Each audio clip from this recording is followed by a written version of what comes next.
Percaya nggak, ada kekuatan asing yang rela ngeluarin uang jutaan dolar biar Indonesia kacau balau.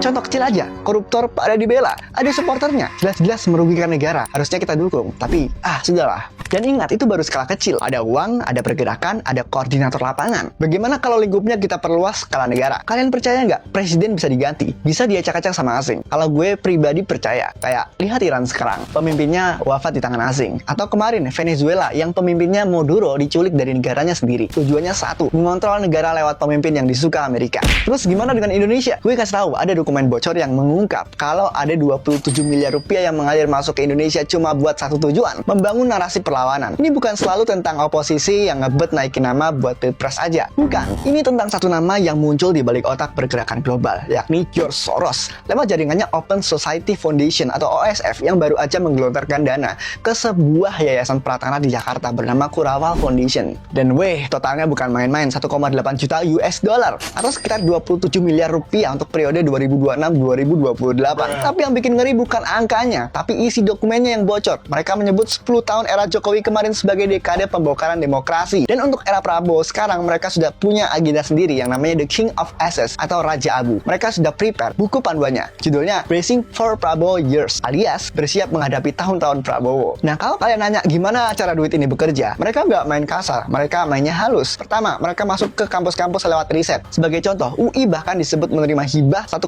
miliar untuk riset soal perjuangan kelas. Kedua, mereka masuk ke ranah agama. Ada program yang namanya Nahdoh yang menyasar tokoh-tokoh muslim progresif di pesantren, NU, hingga Muhammadiyah dengan dana miliaran rupiah. Dan ketiga, mereka membiayai dana cepat tanggap. Jadi kalau ada aktivis yang ditangkap karena demo rusuh Agustus September kemarin contohnya, duit ini dipakai buat bayar safe house atau pengacara. Nah, intinya ada infrastruktur keuangan asing yang siap jadi bahan serep buat siapapun yang mau bikin gaduh di jalanan atau di media sosial. Tujuannya satu, pergantian rezim. Dan dampaknya ke lo apa? Lo dipaksa buat benci sama negara lo sendiri. Lo dikasih konten TikTok pendek, YouTube Short yang isinya provokasi biar lo ngerasa Indonesia lagi hancur-hancurnya. Padahal stabilitas itu mahal harganya. Begitu ekonomi kita goyang karena kerusuhan, yang rugi bukan pemerintah, tapi lo yang jualan online, lo yang kerja kantoran, kita semua. Jadi kritik itu boleh kok, tapi kita harus cerdas dan pilih-pilih mana yang menjerumus ke arah kritik untuk perbaikan dan mana kritik untuk kehancuran. Terus kita harus gimana nih? Pertama, skeptis. Kalau ada narasi yang terlalu menyudutkan atau mengajak ribut, cek siapa dalang di belakangnya. Jangan mau jadi pion gratisan buat kepentingan asing. Kedua, bersihkan timeline. Mulai sekarang, unfollow atau blok akun-akun yang isinya cuma provokasi tanpa solusi dan suka konten adu domba. Gue bukan nyuruh lo buat dukung Prabowo, tapi gue suruh lo untuk hati-hati dan jangan lata ikut pergerakan yang bikin Indonesia bubar. Kita cukup amati dan kasih ruang buat pemerintah bekerja. Kalau nggak suka, kritik. Namun yang membangun, biar cepat sadar tanpa harus ada bumbu adu domba. Intinya, jangan sampai negara kita kayak negara sebelah yang berhasil diacak-acak rezimnya dan diganti pemimpin boneka yang nurut sama asing.